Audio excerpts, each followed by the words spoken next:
Come in. Welcome. I'm E.G. Marshall.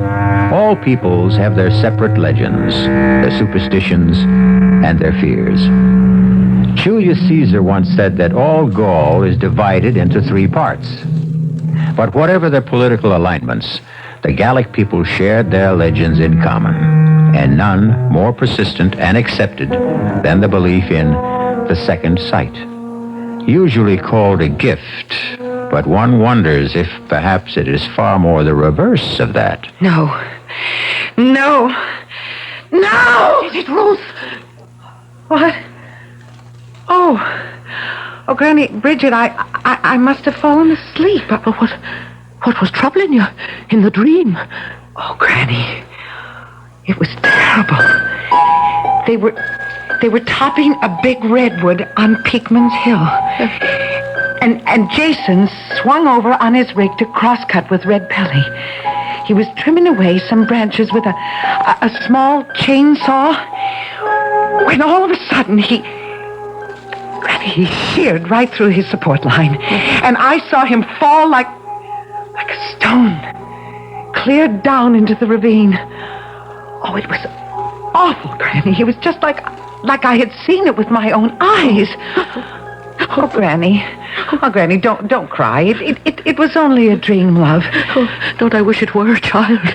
Oh, the Lord proved me wrong, but I'm afraid you're cursed with the second sight.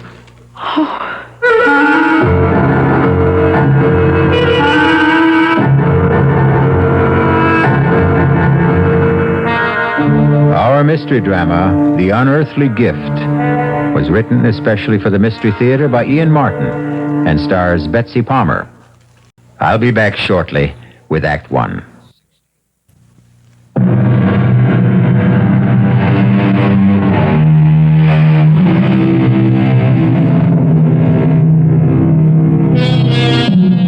Let's begin with 2 definitions of second sight.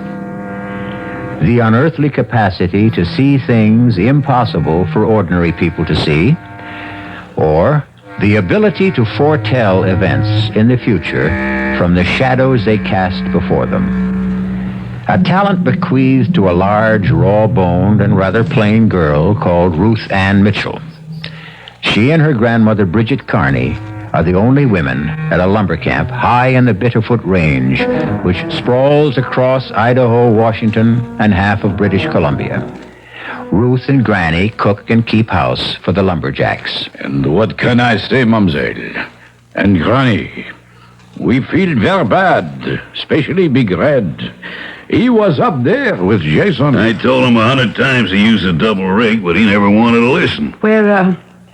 Where is Jason? Oh, he is in the wagon with Ruth. I will have to take him down the mountain to Rock Fall and the main office. I want to see him. No, I think that is not a good thing. He fell 500-600 feet into that ravine. I want to see him. Let her, if she wants.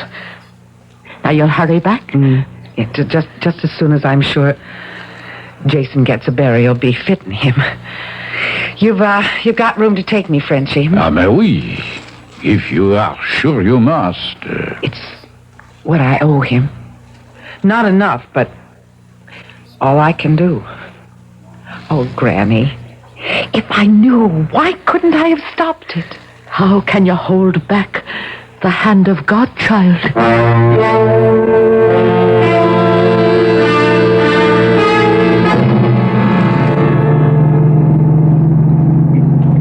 Espèce de diable. This is one bad road. You want me to drive, Frenchie? You, a woman. Well, I know it like the back of my hand. My daddy was a straw boss at Greenwood's camps, and from the time I was 11, I grew up there. And your father, when did he die? Oh, in the big fire. When the South Slope burned up. And your mother? She died having me. So you stay on with Granny. She is your only family? Yes. All I have to love. And Jason, too, you lost. Oh, Jason. Jason was was kind to me. Why do you stay at a lonely camp like Greenwood with a bunch of roughnecks like us? Where else would I go? To the city, where perhaps you find a nice young man who... Me? A plain, awkward country gal who stands head high or higher than most men and knows nothing but to just cook and to do the chores. Jason did not think you were so plain. What did you mean about Jason when you said you might have stopped it? Well, I had sort of a dream. I mean, hours before you came back to camp. Just when it might have happened. I thought, Frenchie, that I saw the whole thing just the way it happened. My family was from Bretagne in France. We are also like the Irish, what you say, Gaelic. Yeah. There also is the vue de l'ombre, what you say, the second sight. That is a gift you have. I don't know, Frenchie. I just don't rightly know. I don't suppose I really ever want to know.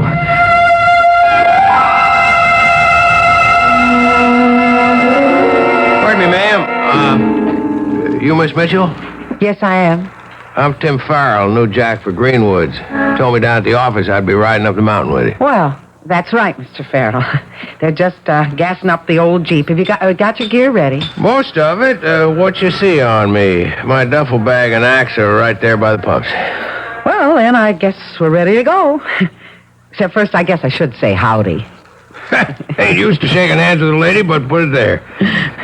How about making it Tim? I ain't used to Mr. Oh, yeah, well, my name's Ruth Ann. All right, Ruth Ann. Do we travel? Best we do. It's a rough trail, and I really prefer going it while it's still light.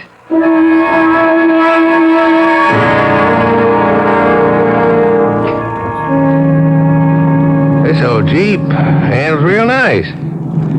You were right about the trail. Maybe I should have let you drive. Well, I knew you figured I shouldn't. It's kind of nice to be a woman and just to sit down. Besides, you handle the Jeep real good. Farrell, You couldn't be Irish. Some generations back, mostly, though I'm just a roving lumberjack. Born in Montana, never been out of 7 northwestern states in the good old U.S. of A. Ah. I don't figure you for all of that Irish either. Well, not so much on my father's side, but all the way down on my mother's. Oh, wait till you meet her mother, Granny Bridget. She cooks chow for all you jacks. Good chow? Best you've ever tasted. And I'm in love with her already. Now, what do you do? Well, I help her. Well, now, there's something to consider. If Granny comes through as strong as you promise, I may be half in love with you already without knowing.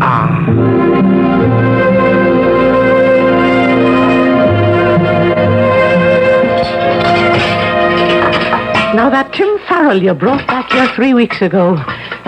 He's a charmer, he is. Yeah, I think so, too. But what, dear? Well, I don't know how to talk about it, Granny. You see something in his future? I don't want to talk about it yet. Yet? It just doesn't come clear. It's a full moon tonight. I reckon I'm just going to walk myself some more before I go to bed. Is it Tim you're going to meet? It's no one at all but my own thoughts. Or maybe just to be alone and remember Jason. Don't wait up for me, Granny. I'll not close an eye till I know you're back home safe and sound.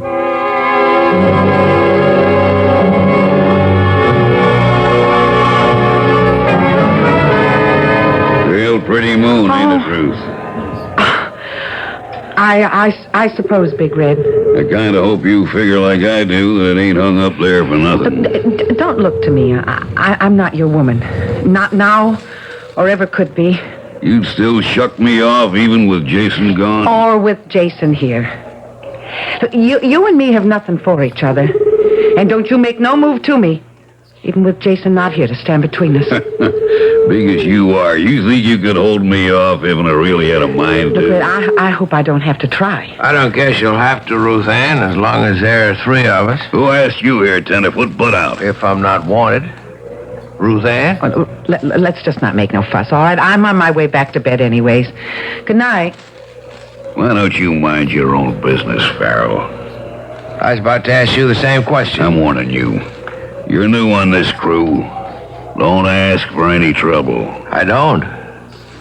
Just the same, don't push any on me, brother. And lay off of Ruth Ann. She don't like you no more than I do.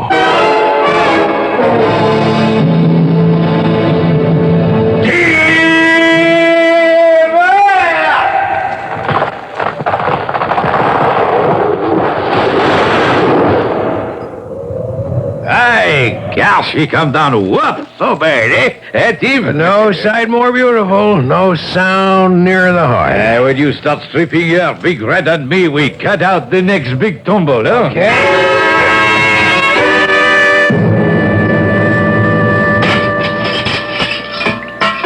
Hand me the big kettle. There's a love, Ruth. Ruth? Oh, I'm sorry, Granny. I was thinking of Tim Farrell. Oh, I thought maybe that walk under the moon last night might not be all by yourself. Did you meet him then? Yeah. Good I did, too. Big Red was pestering me again, just like before Jason died. You tell him he as much as lays a finger on you, and I'll put broken glass in his grits. Now, don't you let that blowhard bother you. Well, it's not him that I'm worried about, Granny. It's Tim. Why? I'm trying to fight it. But I see it. There's death. The shadow of death over Tim's shoulder. And I'm somehow in the shadow, too. Oh, Granny, why do I have to see it? And still know that I can't stop it? Oh, now, Mavournin. Don't wreck your heart with what can't be changed. I told you before, Granny. I won't sit by if... What is it, Colleen? What are you staring at? I see him now. They've topped a tree. And Tim's stripping it. He's all alone in a... No. I've got to stop it. I've got to stop it. Dear Mary in heaven, watch over my lamb, whatever the Lord has marked her for.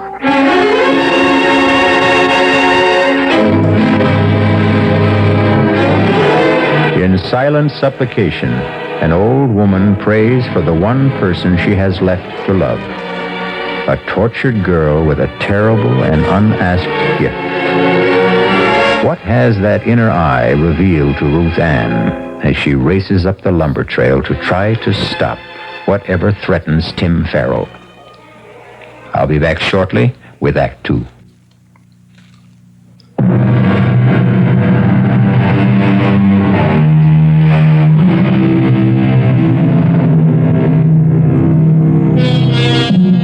At the stand of trees, the lumberjack crew is thinning out. Frenchie and Chuck Turkle are on the big crosscut, finishing the high cut, while Big Red, having finished the notch, is now driving the wedges. Down the mountain, Tim is methodically stripping the branches from the topped tree, his back towards them. This is the picture Ruth Ann saw in her mind's eye, sees now in actuality as she struggles breathlessly up the slope. Tim! Ruth Ann, what is it? Run! From the tree! I'm not in its path! Look back! Look back! What? Ruth! Ruth! Run to the side! Run to the side! Time! There's no time! Look out! Look out!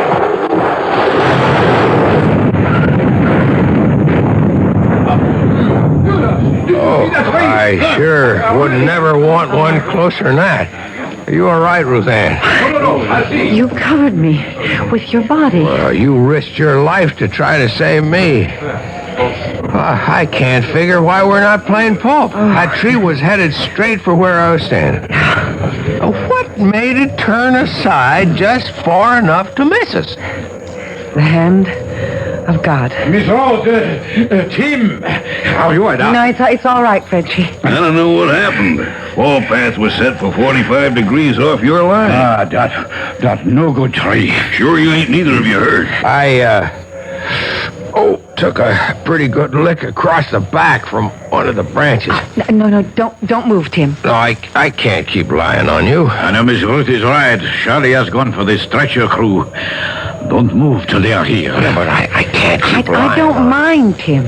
I don't want you to move. You listen to a woman when she talk. If there is something and your back is broke, Yes. you move. You risk your life. Why take a chance?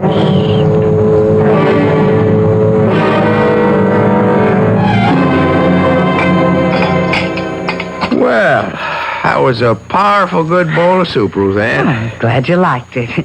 Here, let me take the tray. How's your back today? Oh, it's tolerable. Now I know that there ain't nothing broke. I feel I better be getting back on my feet and go. No, sir.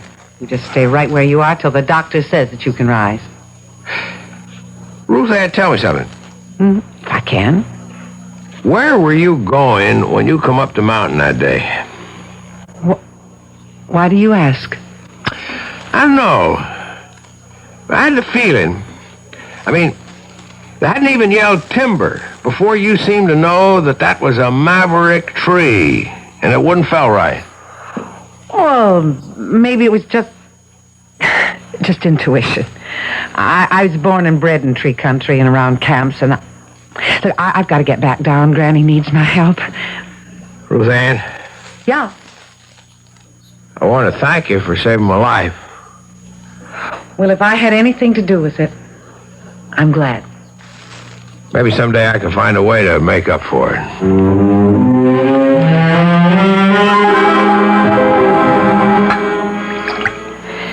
So it's taken you are with our boy upstairs. Tim?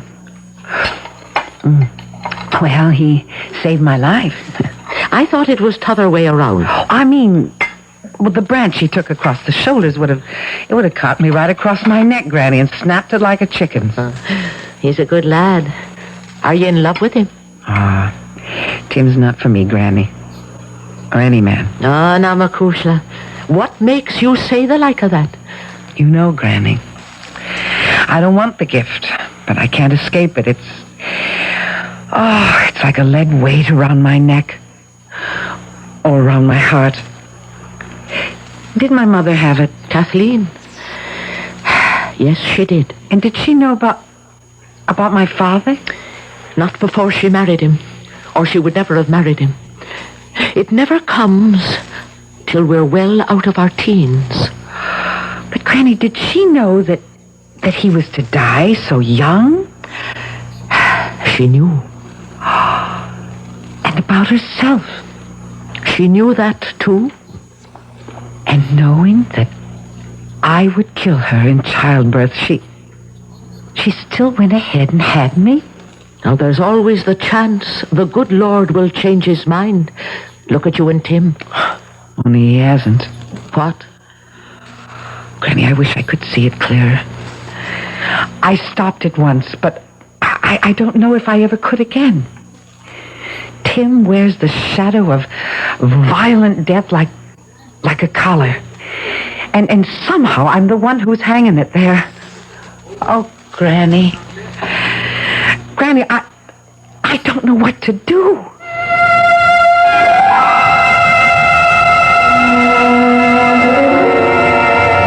Hey, Tim. Hi, Jack. How's it going?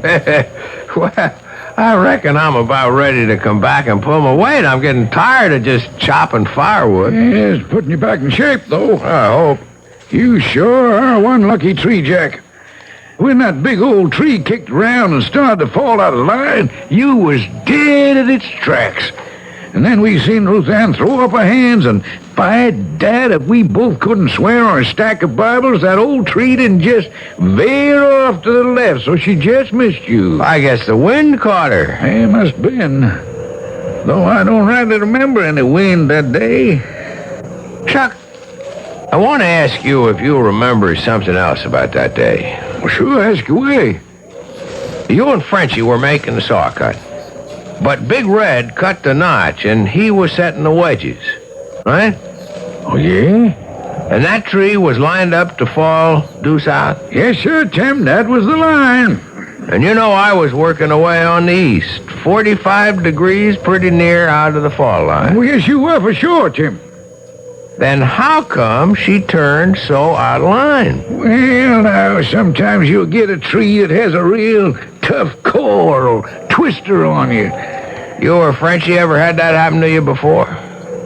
Well, no, not as you'd say, but I've heard tell. How about Big Red?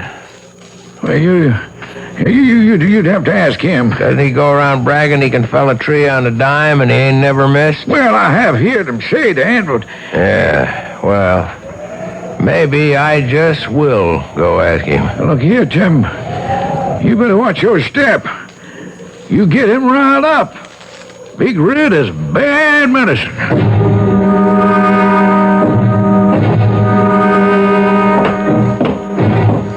Hold it just a minute before you go inside, Chuck. Oh, hi, Big Red. What was you and Tim Farrell getting your heads so close together over up there by the woodpile? Oh, we was just chatting. I seen he was asking you a powerful lot of questions. I'd like to know them questions and your answers. Oh, Big Red, you're like to break my arm. I might just do that if you don't loosen up. Well, I don't want to make no trouble. Any trouble I'll handle. You talk. Don't leave nothing out. I want every word.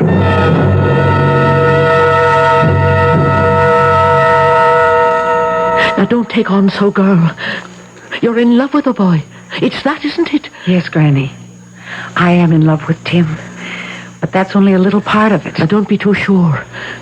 Is he in love with you? Oh, Granny, how could he be? I'm a plain... We won't go through that go-round again. Granny, I'm trapped.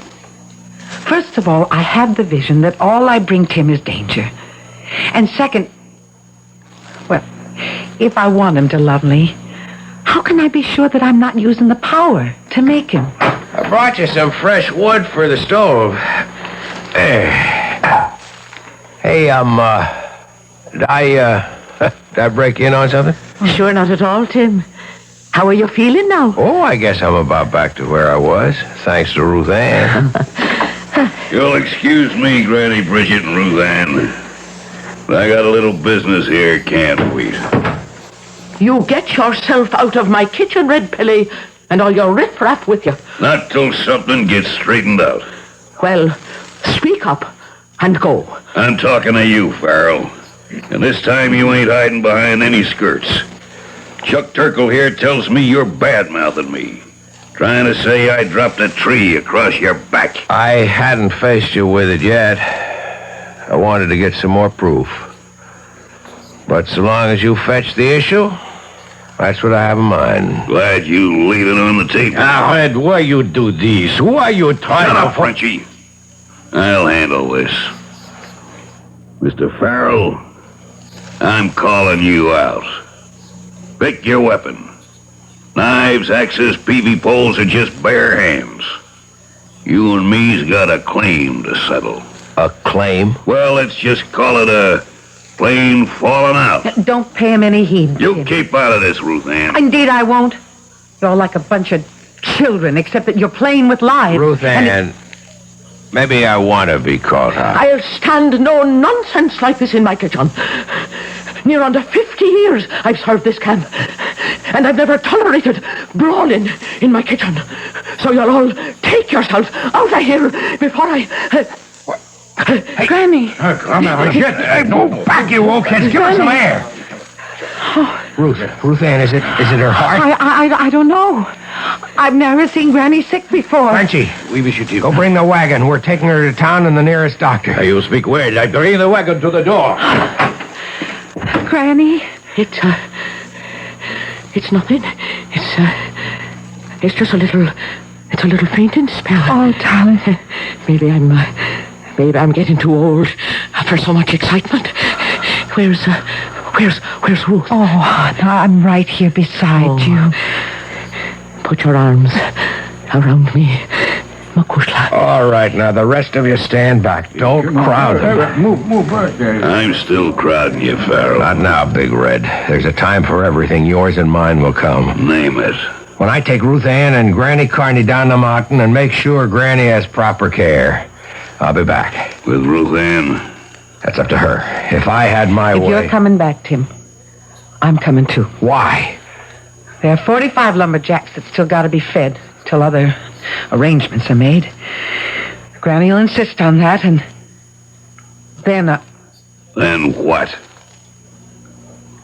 Whatever's got to be unwound among us, it's going to take the three of us to do it.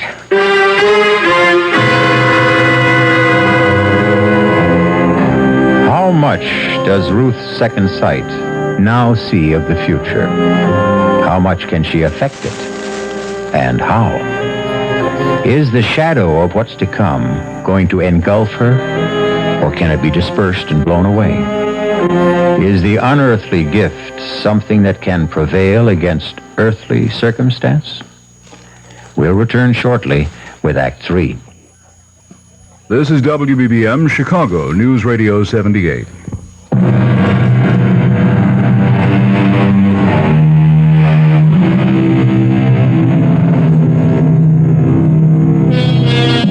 Rock Falls boasts a livery stable, 3 assorted garages, a choice of hotels, no hospital but a small clinic with 4 beds and a first-rate, if overburdened, general practitioner. It couldn't have mattered less. The most efficient and highly staffed hospital would not have saved Bridget's tired heart. Like a stout old watch, the bearings were worn, the mainspring slackened. Are you there, Ruth Ann? I'm here, Granny. I'm going away, you know. Oh, no. Yes, I can see it in your eyes, Mavournin. You know. Promise me something. What? You won't go back to that camp. Granny, who's to cook for all the men? Then find another. There ought to be something better in life for you. I don't know what it should be. You're telling me that you and Tim... Granny, me and Tim are a dream of yours. Because you want only the best for me. But even if it could be, you know what lies between us. The gift. Or by another name. Curse. Where is he now? He's gone back to camp. And you let him go? How could I stop him? And I was needed here. No longer. Now go and follow him. And leave you here. My time is used up. Come close. Granny, I'm never very far away from you. Soon you will be. Let me say this while I can. Some of us are the lucky ones. I was. How? I had the gift as well. Little I wanted it. It was clearer than yours. So I knew just exactly what to expect. I knew your grandfather, like your mother's poor husband, would have gone from me early. Granny. Forgive me, child. I was just looking down the long corridor of time that I've left behind. Where was I? It doesn't matter, Granny. Oh, yes. Yes, 'twas this. About the gift. It came to me late and left me early. I can wish you only the same. The earlier, the better. You mean suddenly the second sight stopped? It wasn't there? That is what I mean. If I still had it, wouldn't I be able to read better for what you're to do? But how can you know if it's gone? It's like love. When love comes, you can't mistake it if it's for real.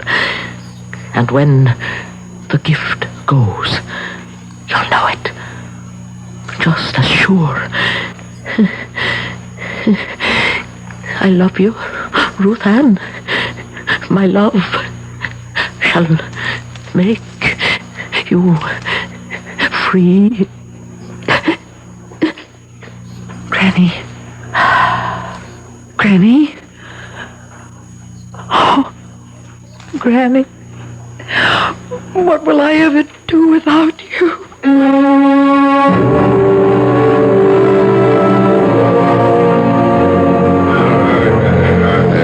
Mes amis, by the old logging rule, this contest is to the finish.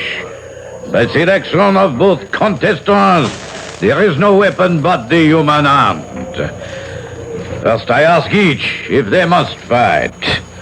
Big Red. No man's gonna make the kind of charges Tim Farrell's been making about me behind my back. And Tim. Red Pelly rules this camp and all of you by fear. It's time someone challenged him. I'm doing that. So you will come on, set the bell. Are you both ready? Let's get on with it. Tim. You heard the man. Let's get it over with.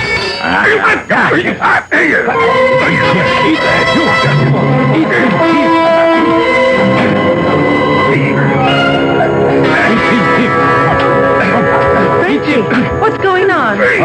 Miss Rose, where you come from? The doctor drove me back. Stop it! Stop it! No, it's old log camp custom. You mean no one can stop it till one man is out cold. He's too big and strong for Tim. What I try to say, Miss Ruth, but your Tim feels he must fight. Well, if you won't stop it, I will. Ow. Because I will it.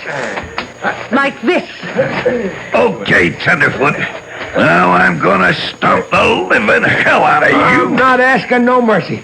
Come on. Just try to stop me. Just what? Here's one last go for luck. What the? Are you going to get up? I can't. You quit? I give up.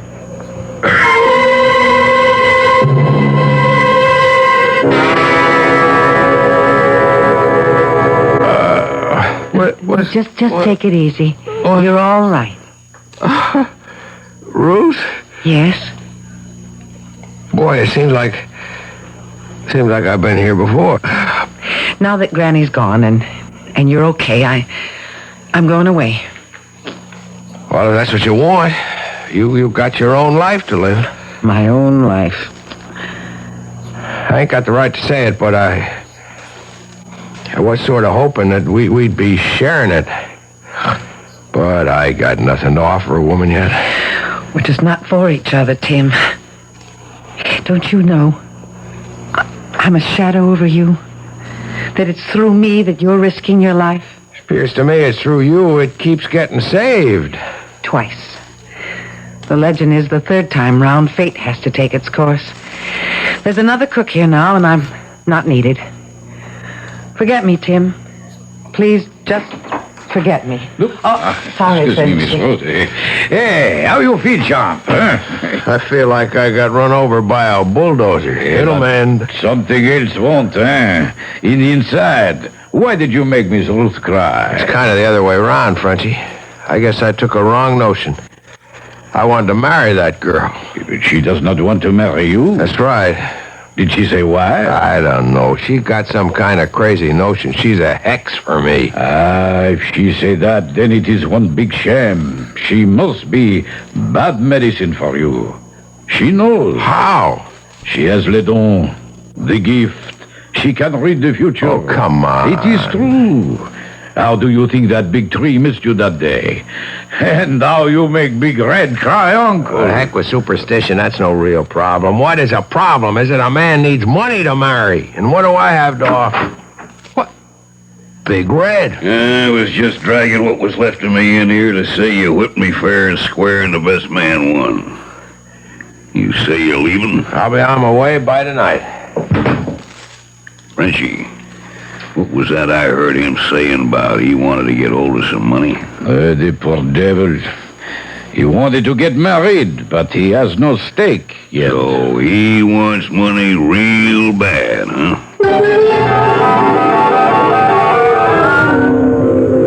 Hey there, Big Red. What are you doing so far from camp? Oh, just stealing me a little breather, Chuck, and having a stroll. Hefting your axe in your hand? This here axe ain't mine. Belongs to Tim Farrell. What you doing with it? I got a use for it. I wouldn't figure him to lend you anything of his. He didn't. He might get sore and take a notion to whoop up on you again when he finds out. He's too busy packing up to leave camp. Leave? Yeah, him and Ruth Ann. As soon as you get back with the Jeep. Reckon they think they're gonna get spliced. Well, how about that? Give me a lift back to camp. Oh, sure, hop in. Got to pay money. Yes, right behind us in the sack. All done up in them neat little envelopes, huh? Just like usual. It'd be a lot of money to steal. And there sure wouldn't be much doubt if a fella got caught quick enough just where it came from. Huh? What you talking about? Just keep on driving, Chuck. Only you take the road to the flume at the fork. I got some plans for you.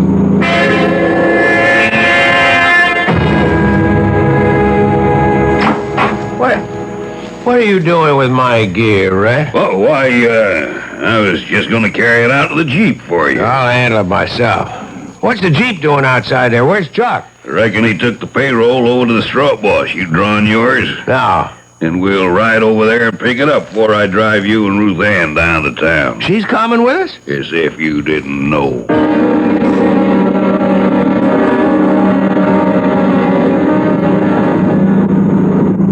There's something funny going on. This isn't the way to the straw bosses, huh? Look out in back of you. What? Sure ain't, Mr. Loverboy. The road you're going this time, I'm sure you ain't coming back. I wonder why Chuck's so late getting back. I'd like to get down the mountain before dark. He should have been here at least 1 hour ago. I suppose Tim is going to leave with us. We have not much transport, Miss Ruth. Why don't you take a chance and stay with him? You don't understand, Frenchy. I do, but sometimes le bon Dieu is kind. And I think that Grand-Mère Brigitte would have wanted to. Wait a minute, Frenchy. What is it? Oh, I see it now. I see it. Red. He has the payroll in Tim's duffel. He has Tim knocked out and tied up by the fork on the way down the mountain. And Chuck is trussed up just below the big flume where it spills into the catch basin. He'll drive Tim unconscious into the ravine and send Chuck to die, ground up in the logs in the catch basin. It'll look as if Tim killed him for the payroll. Sacre bleu, he must hurry. Frenchy, go get the rest of the jacks and save Tim, Frenchy. I'll go get Chuck free.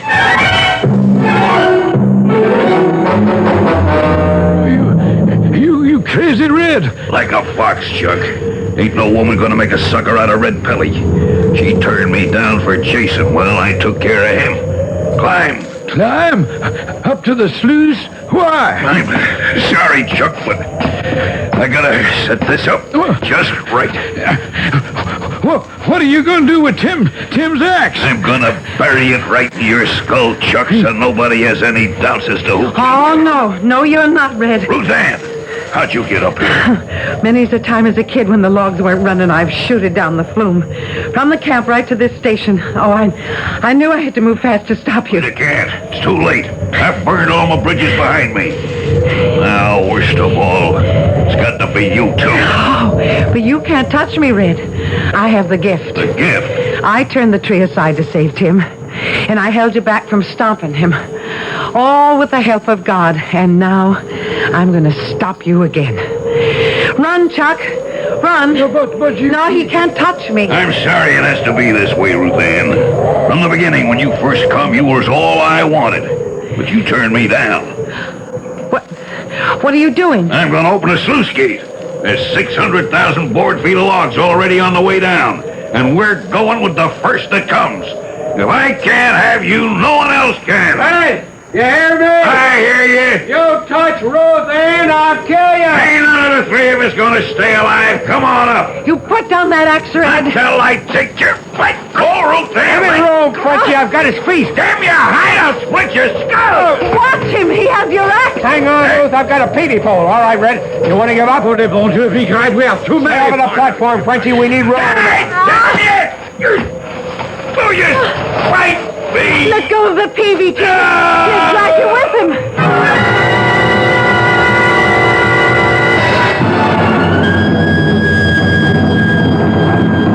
The logs carried him right down the flume and over and into the catch basin.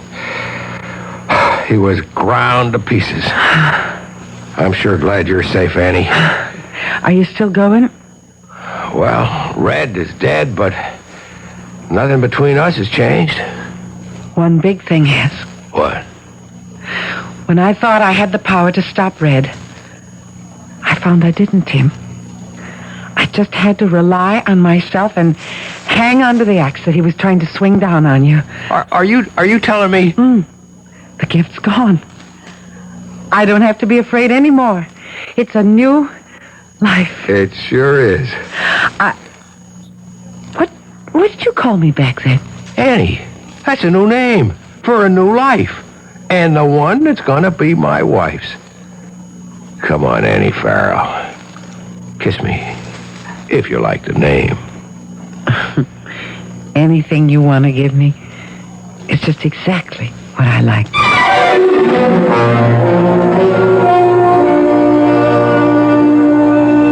Think of all the gifts you personally may have lost in your time, and how much you mourned them.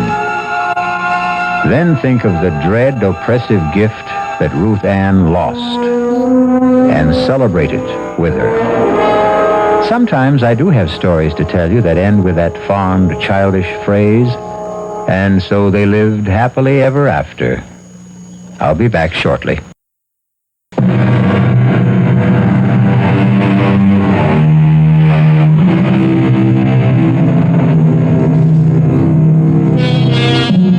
Nothing in this life we live can or should ever be expected to be perfect.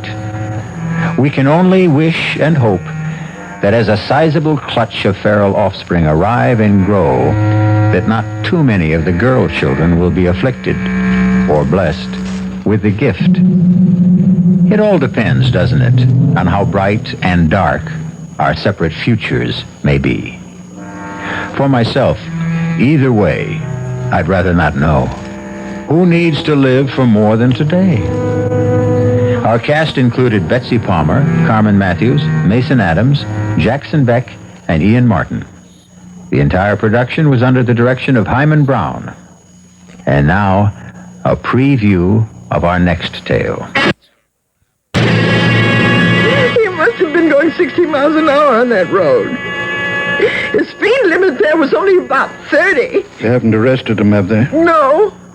But the police were called, weren't they? Yes. They know Mark, of course. He's lived here all his life. Didn't they give Mark a sobriety test? No, nobody even suggested it. I mean, Mark didn't seem to be drunk at all. And of course, he didn't say he'd been drinking. He didn't mention the speed he was traveling at. Well, they asked him. Mark said he was going 35, and that the woman just stepped out in front of him. I see. He had to say it, Daddy. I mean, otherwise it would have been a crime, wouldn't it? I think it's called vehicular homicide. Well, he could go to prison for that, couldn't he? Perhaps. Oh, Daddy. Donna, what did you say? This is E.G. Marshall inviting you to return to our Mystery Theater for another adventure in the macabre. Until next time, pleasant dreams.